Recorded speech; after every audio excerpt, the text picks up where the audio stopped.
24 है।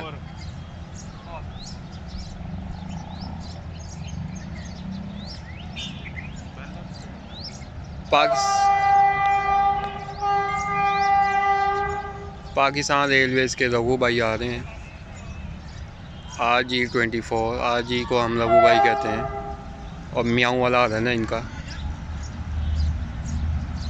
बहुत स्पीड से आ रहे हैं कि बंदा थक ही जाए देखकर।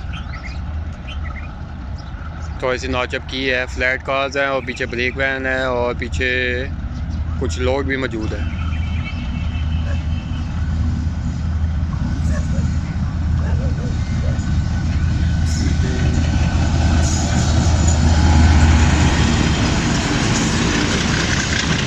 बावन 16